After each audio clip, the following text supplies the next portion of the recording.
today I have my mother with me because I love it when I watch other people's channels and they bring on their family members or their spouses or things like that. And I was so excited to bring my mother on this video because she and I actually buddy read Piranesi. And we live in different states right now. So we have this call across, I guess, 2 time zones. Is that right? I don't know. And so I'm very excited to introduce her. Welcome, Mom. It's so good to be with you, Joanna. Yay. So happy to have you. And it was wonderful to buddy read this book with you because you always have such wonderful insights and you always have such a great appreciation for prose. And you always love to look at metaphors. I think you're a very great active reader. And so it was just such a pleasure to have you on. Well, thank you. What a great compliment. Thank you very much. Great. So we are going to start off with non-spoilers in case anybody hasn't read the book and they just want to hear some general ideas or thoughts about the book first. And so first of all, just going into non-spoiler points, the general premise of this book is that we meet this character, Piranesi. We're very much in his mindset. It's almost as though, actually, it's like he's talking to us most of the time. Would you say that would be accurate? Yes, it's a narrative, and it's first person, and well, I love the book. It's beautifully done, and I like that point of view, that perspective, because it's a way of unraveling the mystery through his eyes. Yeah, and actually there are several journal entries in this book, and I later found out there's a term for it and I can't remember it now. Do you know what that is? A term for when something is presented in journal format or in documents? I cannot remember the word. I can't remember either. It's funny how we both blanked out on that. I did. I recently learned this and I don't remember, but I'll put it on the screen if I can find it. In this book, we are learning about what is happening through Piranesi's perspective. We are sort of unraveling a mystery. There is sort of a mystery element to this book, but it also definitely touches on portal fantasy and magical realism as well, because he is in this very interesting house. And as far as the house, we see amazing halls and statues, and it just seemed very, very vast and complex and interesting. What was your general impression about the house? Well, I thought it was interesting that he called it a house. You know, he talks about the house, and it sounds like it's infinite. He's already mapped out X number of passages, and he describes the statues, and there's stairways that seem to go on and on. So in my mind, at first, I'm not seeing it as a house. It's hard to look at it as a house because our definition of a house is a building with a door and bedrooms and a family room. And this is nothing like that. But to him, it's his house. So then you are taken into this place, this incredible, fantastic place that he calls his house. And that is part of the beauty of the book. And this author, her prose is amazing. It's outstanding. The descriptions, the imagery, very beautiful. So yeah, the fact that he calls it a house was very interesting to me. That is such a great point. I love that. Yeah, because I kind of just took his word for it. I'm like, okay, a house. But that's such a good point that this is unlike any house that we're familiar with when we think of that concept. Was this book confusing for you? What was your maybe I should ask you, what were your expectations going into the book? Did you have any expectations at all? It is mysterious. When you first start the book, you almost have to stay with it because there's so much happening that you don't understand. And but the beauty of the book is that once you get into the book, it really keeps you. It piques your interest.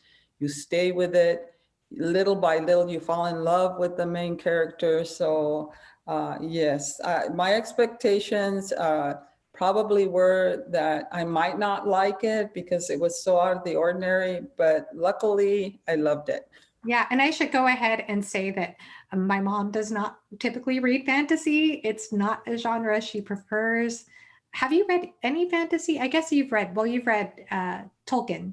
Tolkien, yes, and of course there's fantasy and C.S. Lewis. There are fantasy elements. In fact, one of my favorite quotations from C.S. Lewis, which, by the way, this book there are allusions to C.S. Lewis, I believe, and it reminded me of a quotation by C.S. Lewis that says, "Eventually, you get old enough to read fairy tales." And I felt that was describing me at the time, because I've gone through all the other types of literature. And now that I'm elderly, now I'm reading something that could be almost a fairy tale or a fantasy. So yes, from that point of view.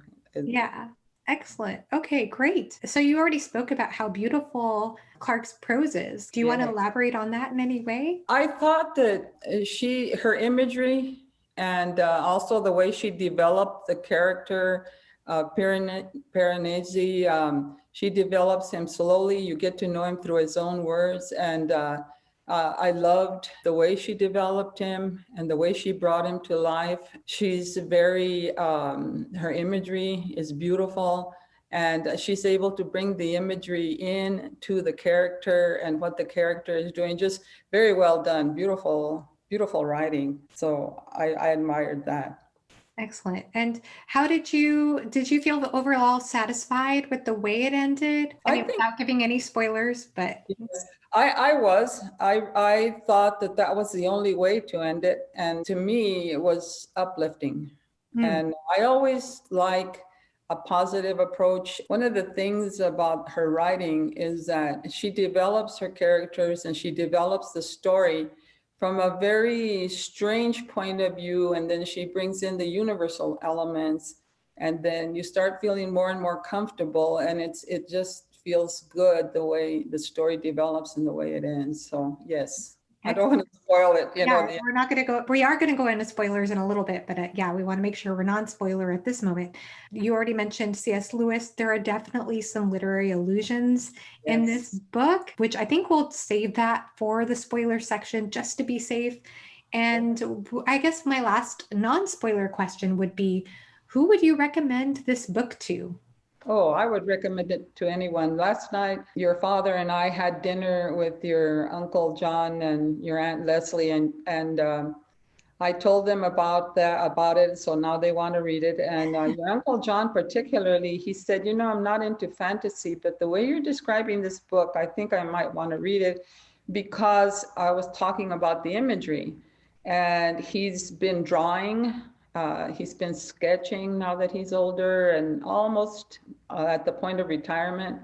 So I would recommend it to them. I recommended it to your brothers, generations younger. It's a good book. It's one of those that you can recommend to anyone at any age. Yeah. One thing that I've said before in a previous video is that I am not sure that this book would be for everyone, honestly. I think if somebody is going into this, there is a mystery element in the book. But I think if somebody is going into this book expecting a really great mystery, or they're looking for a very complex plot, or they're looking at it from a very plot-driven perspective, they might not get what they are hoping for in this book. There is a plot, there is a mystery, but I feel like this book is so layered. Like there are so many levels of looking at this book. And I think it's one that if you like layers to your narrative, you might appreciate this book, and you may even want to reread it once you finish it, because I have a feeling that I could reread this book many times and find new things to appreciate about it. But again, I don't think that somebody just going into a book wanting a very straightforward story or wanting something that is more of like a mystery, I don't know that this book will meet their expectations. That is an excellent point, Joanna. I so agree with you. I am fresh out of reading it, so I'm kind of on that high from it, the enjoyment that came to me. So I'm ready to pronounce it, to everyone. But you're right. I mean, you're very right about that. It may not be for everyone, but I would say to people, give it a try, give it a chance. It's just something very unique, something different, and that I love. Yes. And I think one other thing I would say about the book, and I know this has been said before, is that I think this book does, well, actually, okay, there are a couple of things I could say. One is I do think that if you're somebody needing to know what's going on, this is also a book in which you have to kind of suspend that. You have to go into this knowing you're not going to know what's happening right away. It does take a while for things to come together, and they do come together. And honestly, there was a part in the book about three-quarters in where I wasn't sure if the book was going in the direction that met my preference. And then it surprised me. And then I was just delighted with it. And I'll get into that more in the spoiler section. But again, I think that if you're somebody that needs to know what's happening right away, then you might be a little disappointed. You need to just sort of suspend that expectation for a while, and then it does come together. It does, and you just have to be patient. To me, this is a type of book. It's enjoy the journey. You're Yeah. in you're in this wonderful, strange place. You're with a very strange atmosphere, the ambiance, everything about it. The rushing of the waters. The waters themselves are a character. They come through and they give him life, and he loves the birds. And there's just so much beauty in the book that enjoy the journey. Yes, that's exactly true. And that's why actually the book gripped me right away, was the way that Piranesi looked at things like that, how he found meaning in the way certain things played out. So for now, I think we're going to go ahead and go into spoilers. So if you have not read this book yet, please come back to this video after you read it and let us know what you think. And even if you haven't read it yet and you're interested, please let us know what you think in the comments below. And so now we are in spoiler territory. Bye if you haven't read the book. Spoilers. Okay, so going on from there. So yes, there are dead people in this house. That's one of the more interesting elements. What did you make of that? I really admired that part of it because it gives you another dimension of Piranesi's character. He finds the bones. Anyone else might be put off by that. Anyone else might associate it with superstition and the things that we fear Yeah. about death. And he doesn't. He takes a totally, completely different attitude. He respects the bones. He treats them as though uh, with so much reverence and so much love, and he puts them together and he talks about them, and so he brings them back to life. They're Yeah. dead, but you want to know what their lives were, and the whole time he's prayerful almost about it. He's spiritual. He's just so much respect. So I love that. That was Yeah. very different. Again, those are the things that make this book a standout. So there were so many aspects of Piranesi. He was a beautiful character in the way that he looked at everything, the way he looked at the statues, and the way he tended to the dead, and look at the flock of birds and gather meaning from it, the way he collected data and the way he organized things. There was even a beauty to that. There was even a beauty to the way he would collect information for this person we meet who's called the Other, and we later learn who that is, of course. And the interesting thing to me about that, there are so many things that are interesting to me about that. One is that he is alone for the most part. I mean, the Other seems to come in and out, but he never feels alone. He sees these statues, which we would think as being lifeless things, objects. He sees them as like emanating presence and meaning. And he never seems to feel alone. He feels as though everything is talking to him or communicating to him in some way. Oh, very true. He is a part of this world, and he loves his house. He loves everything about it, what it brings to him. He thanks the house. He thanks the house for bringing him food. When the waters rush in and he goes fishing, and he talks about the seaweed and the things that he does, and he even adorns himself. He describes putting shells and other artifacts that he finds, and he puts them in his hair, I love and, that. and it's just beautiful. And he makes the world. He makes the house into a beautiful place. And now we see that it is beautiful, that the statues are not something that I thought was kind of frightening at first, minotaurs. Yeah. And, and now they become part of his family and part of him. It's very beautifully done. I Yes. think, right away at the very beginning of the book, I was immediately captured when he was describing the statues. It's Yes. just beautiful. He has such a reverence for everything. Even the other. He seems to have so much love for the other, and this whole quest for the secret knowledge, which was interesting. So what I find so fascinating about all of this is that there is apparently, and I did have to look this up after I read the book. In all honesty, I was curious about literary allusions in this book, and of course, I did know going into the book about the C.S. Lewis literary allusion, and this is a portal fantasy, which fits, the Tales of Narnia, of course. But one thing that I found interesting was that this apparently has some reference to Plato's cave allegory. And Yeah. it made so much sense once I heard that in a way, but then in a way, it's sort of like a twist on that in a lot of ways. I saw that illusion just like I saw the illusion of the albatross. The albatross comes in shining like a white cross, and it was immediately taken to the rhyme of the Ancient Mariner and the albatross in that beautiful, beautiful poem. And so there's that great illusion, and the albatross comes in like a cross in this book. It's life. It brings him life. It brings him so much beauty. It's a beautiful illusion. It took me there and then it brought me back. And I feel that way about the cave. There is that allusion to Plato's cave where the people are, the ones that are fixed can see nothing but what's in front of them. And so they don't have the perspective and the beauty of the life around them.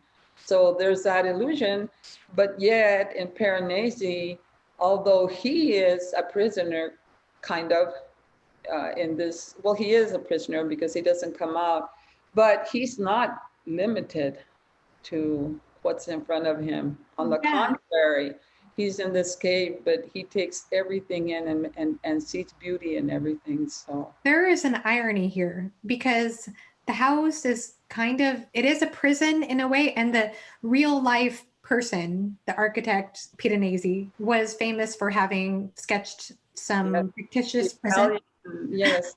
Yeah, elaborate, incredible buildings, and has been an inspiration apparently, throughout the ages to architecture. Mhm. But he did do incredible prisons, and Prisons, yeah. so And yeah, so that was a good, again, a good illusion. it's an amazing illusion because, well, and of course we learn that's not really his name, but that's what the other calls him. And possibly he calls him that because it seems like the other does not think much about this plane that they're in. He doesn't have the same reverence. Not And at all. He describes this as dirty and with bird poop, and it's offensive, to Piranesi. No, this is a grand house. yes. Yeah. And so I think that's fascinating because Piranesi, again, it's like, is he in a prison though?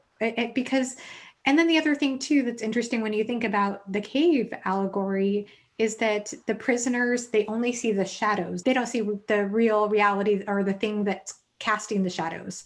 And then when one person from the cave goes into the real world, at first he's blinded by the sun and disoriented, and it takes a while for him to adjust. But then when he does, he realizes, wow, the real forms are magnificent. The real reality is amazing. And then he chooses out of compassion to go back into the cave to teach the others. But it's interesting because, in a way, even though this isn't the real world, and also it's also interesting too, because when you think about Plato did believe that I'll try not to go too deep into Plato's theories, but the idea is that what we see empirically isn't real, that everything is sort of alluding to some perfect, grander aspect of reality that we can't ever perceive. But the whole idea here is in this house, we see these gorgeous, at least from Piranesi's perspective. Of course, the other sees this very differently, but from Piranesi's perspective, everything has this symbolism and purity to it, specifically purity. I think that's like the best way to describe it. Nothing is tainted in this world from his perspective. Everything sort of exists in this beauty and perfection. And when he comes back into the real world, he seems to be, that does seem to be, I'm imagining, disorienting for him at first. He finds out he had all these clothes before and things like that. And he sort of seems to adjust to it, but at the same time, it doesn't leave his heart like this other plane. No, it never leaves his heart because he becomes part of it and it becomes part of him. In this place, he found peace, he found beauty. He's reverent toward life. He's reverent toward everything, to the dead. He's respectful. He's kind. He's this character that you long to know and you admire.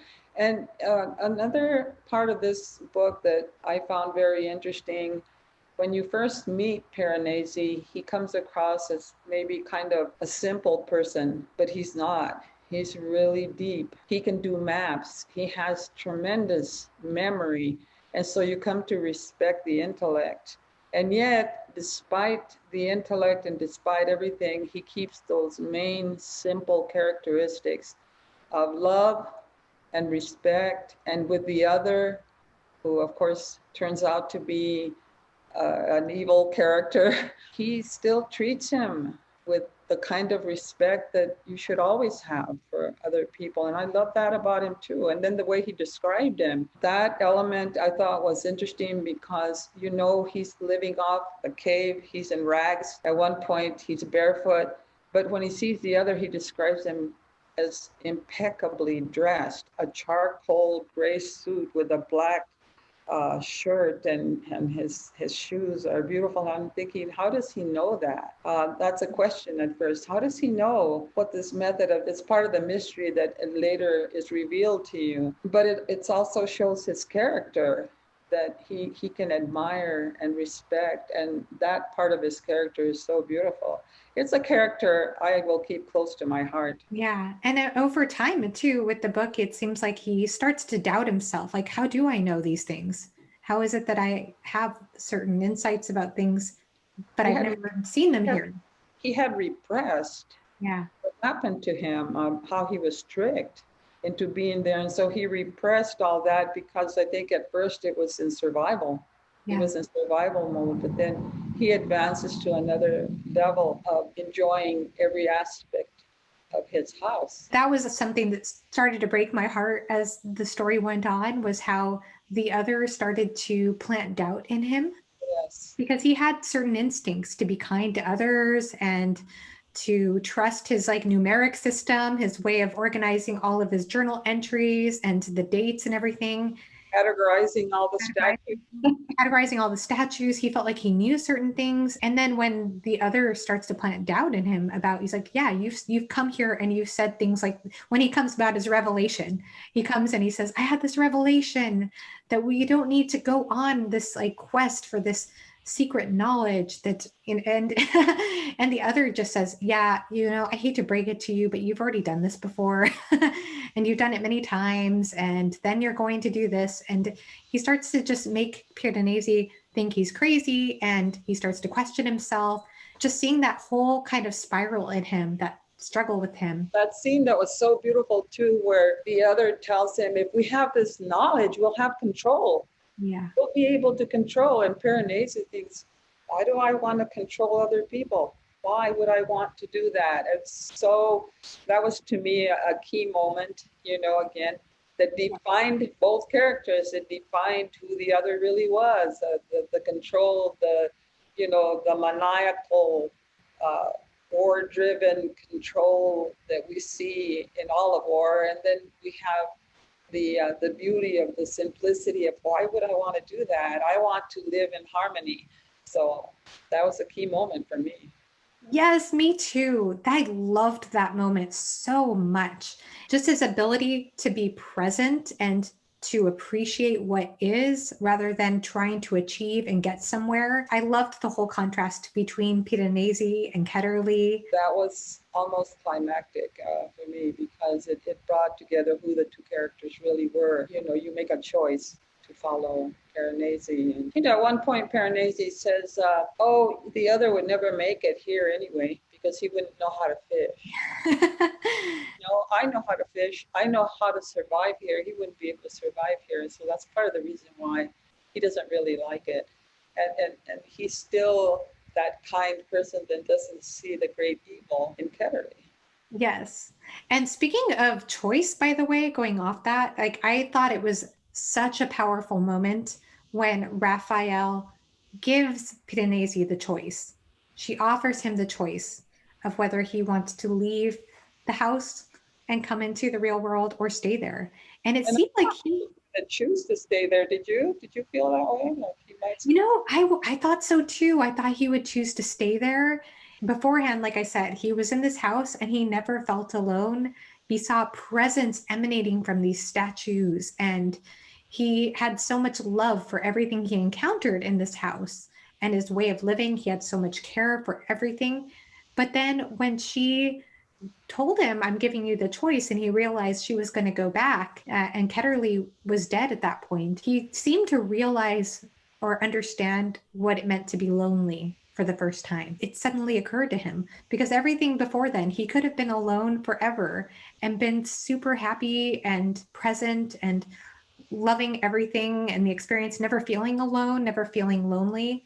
But then the moment that he realized she was leaving, he asked her, will you come back? Will you be back? She said, oh, yes, I'll come back to visit you. But then he realized that he needed to be back in the other world. But yet this world would always be a big part of him. It had completely changed him from Matthew to Piranesi, and now he was going back to the world of Matthew. But Piranesi would always be a tremendous part of himself, of who he is.